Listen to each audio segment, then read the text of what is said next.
All right. Hello, hello. Thank you for joining, and thank you, Burr, for joining. Today, I have Burr Cota who's an amazing uh, executive coach and leader, and works pretty much exclusively in the construction world. Really working with mainly 300 million and above. So we're talking $1 billion as well in the construction world. So, Burr, tell us a little bit more about you and what you do, who you work with, fun things like that. Yeah. Thanks for having me, Nicole. My company is Polaris Principles, and I focus, as you said, specifically on the construction space. And most of my clients are in that $300 million annual revenue plus. And the work that I'm doing is a combination of really helping teams operate more effectively so that they can deliver projects more successfully. And the funny thing is that the project's going to get built one way or the other. I think people get really caught up in the day to day and how stressful things can be. But the truth is, the building is going to get built. It's a matter of what that experience is like for people. And a lot of my work is helping internal teams get along better, have clearer communication, navigate conflict more successfully, and engage in those tough conversations instead of avoiding them, so they can get more done in less time. There's more, just short conversations as opposed to emails with a bunch of people copied. And clients feel this experience. I mean, ultimately, that's what my clients need, is for their clients to have a great experience working with them, and I want to bring them back for the next phase of the project and to give them repeat work.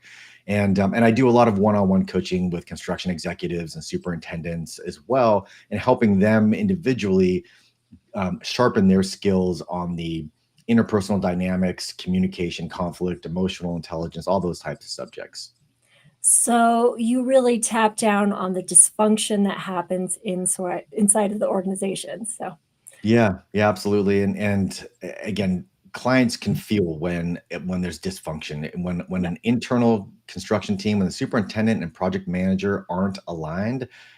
Clients feel that they're in an OAC meeting and it's clear, these parties are not on the same page. It makes clients feel unsafe. Like, what am I paying for here? I'm paying so that I can trust that you're taking this idea on paper and making it a reality. But when they pick up on the fact that the internal GC team is misaligned, good luck, right? I mean, they're nervous, they're uncomfortable. Yeah. So a construction company doesn't have to have dysfunction. That's not a prerequisite. It seems like that's a common thing in the construction world. So Yeah, I you're, mean, an interesting thing about construction is that change is inevitable. Like, you have an Mhm. idea of what this, $100 million project is going to look like. You come up with a budget and a schedule, but the world gets a whole vote on this thing. Your trade partners are going to make mistakes. There's going to be long lead items that aren't delivered when they were supposed to. There's permitting challenges. There's asbestos discovered and mitigation that needs to happen. I mean, there's just all these different types of things that happen. So it's really about becoming excellent at change management and how you communicate that change and develop a plan to navigate those changes as they arise. So construction's it's a challenging business, but I love it because it's always changing, and it requires people to really build strong relationships and to hone their skills. yeah, yeah. I mean, it is huge and it's a massive undertaking and it's so important. Um, so thank you for the quick intro, the amazing intro there. Not quick. Sure. I'm the quick one that doesn't tell a whole lot of information. So a better intro. So I like to really get down to what really sets you apart, your differentiation. And I try to explain it like it's a triangle, and there's three sides to this triangle. So the first side, this corner over here, is really what sets you apart, what you feel sets you apart, and how you're different from everyone. The other side of the triangle is what your clients like about you, what they feel confident you can do for you, why they keep coming back and continue working with you. And then that top of the triangle is really what your competitors aren't doing and what you're bringing to the table that's different. So, with that, Burr, tell Yeah. us what do you do that's different? What's your differentiation? I From my seat, from my perspective, I think something that I do that helps me provide more value to my clients is that I'm very good at getting an overview of what's working and what is not working. I never come into a client engagement with my 5-step plan or my pre-canned solution to everybody's problems. I think it's insincere, and I think it's Mhm. lazy, to be totally candid. Every company, every project, every person is totally unique, and I think it's really arrogant and closed-minded to try and come in with your solution when you don't really understand the problem, right? Like what's Mhm. working and what isn't. And so I think that's a real differentiator for me. I do a lot of listening, early stages, especially as I'm trying to better understand an organization, a project, a team, an individual. And so that takes time. But I think that's what ultimately sets me up for success in delivering, value above and beyond what my clients expected. And so to the second side of your triangle, what do my clients think separates me? I I think that it's funny that a lot of my clients have not engaged someone that does what I do before. And so Yep. it feels foreign bringing an outsider in to do strategic planning or to work with a project team that's got a big project that's high visibility with a client that has a deep pipeline of work, campus style work. It's new to them. And I think sometimes what seems very simple to me, to them, is like, holy smokes, how did you see that? And it's because I'm touching multiple people on a project team or in an organization to get multiple Yeah. perspectives. And the truth is that we as individuals only see part of any dynamic, any situation. There's a book I love called Fierce Conversations by Susan Scott. And she makes an analogy about business being like a beach ball, right? And I think I've made this analogy with a lot of my clients on project teams. So imagine a project as being a beach ball, right? The superintendent is standing on a red stripe of this multicolored beach ball. Everything that superintendent sees is red. His whole worldview is looked at through a lens that is red. The project manager is standing on a green stripe on that beach ball. The client is on a blue stripe of that beach ball. The architect is on a white stripe of that beach ball. So each of these people have a piece of that perspective, and none of them are wrong, right? Because everything they see looking down is that color they're standing on it. That's their worldview they're looking through. But it's really hard for any of them to see the complete picture, that this project, this beach ball, requires all of them to operate effectively together in order to get this thing made, this project built.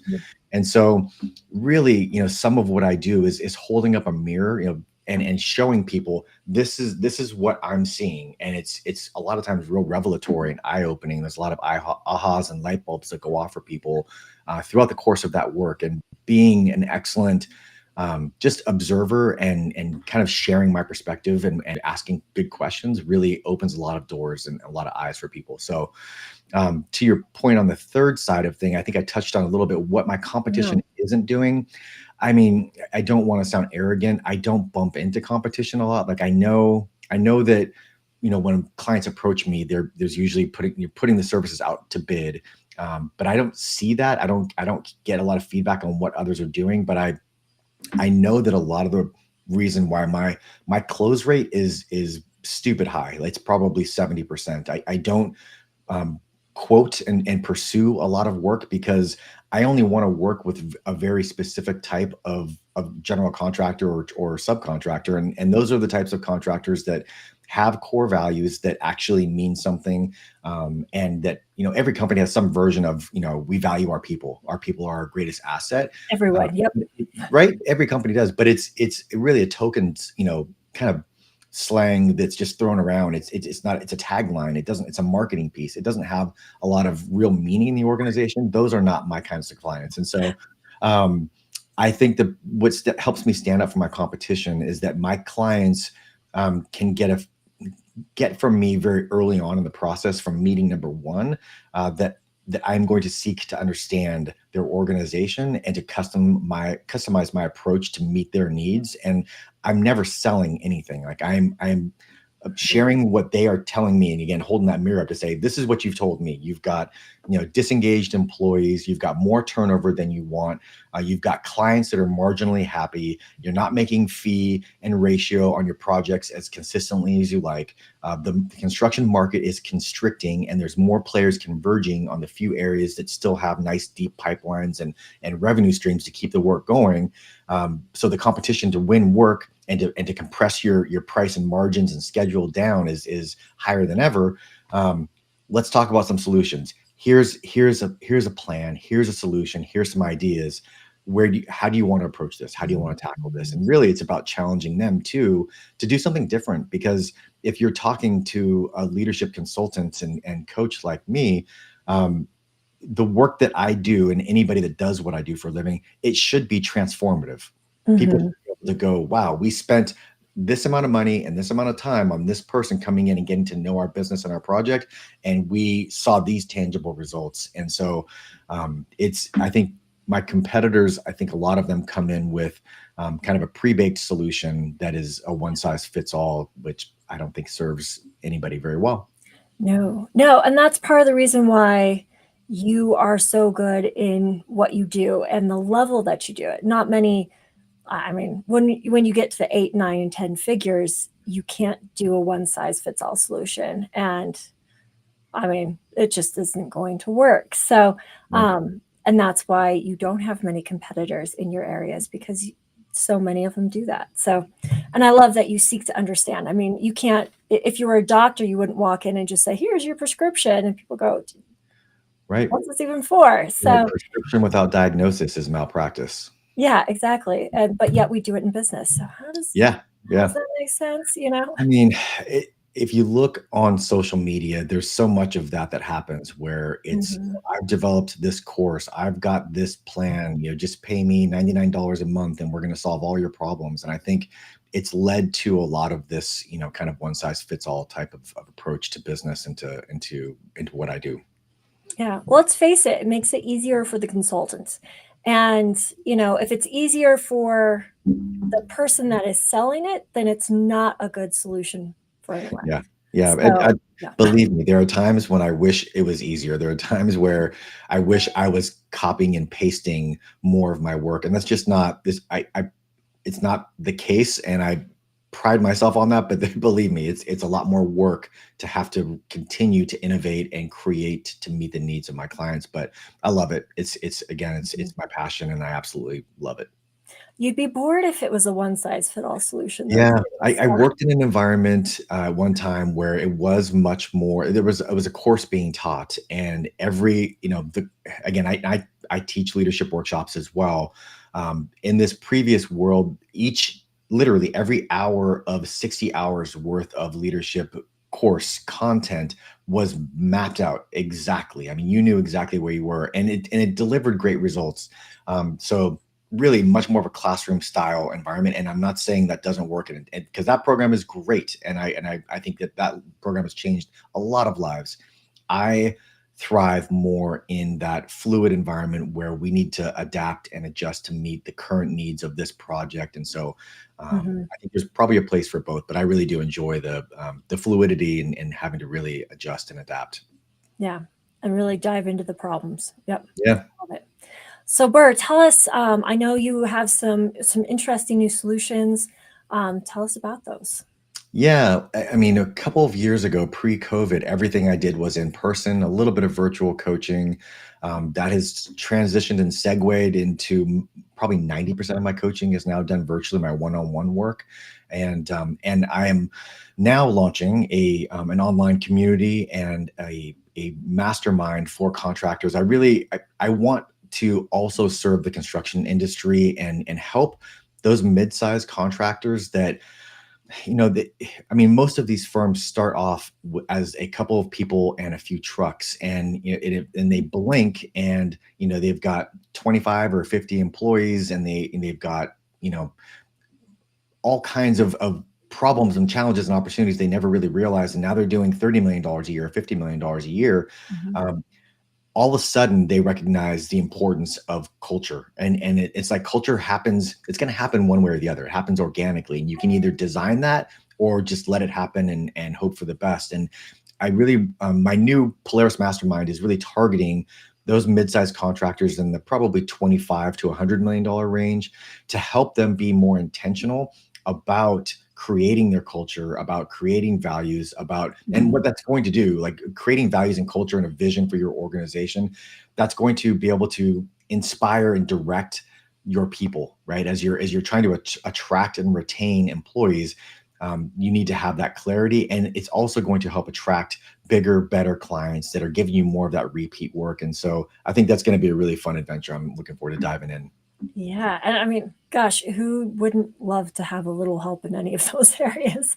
Yeah. I think that's huge. So cool. Well, Burr, how can people get a hold of you or check out your new program if they're interested? Yeah, absolutely. LinkedIn is the one social media channel I'm most actively on. I'm new to Instagram and I'm dabbling there, but LinkedIn's the best place to find me.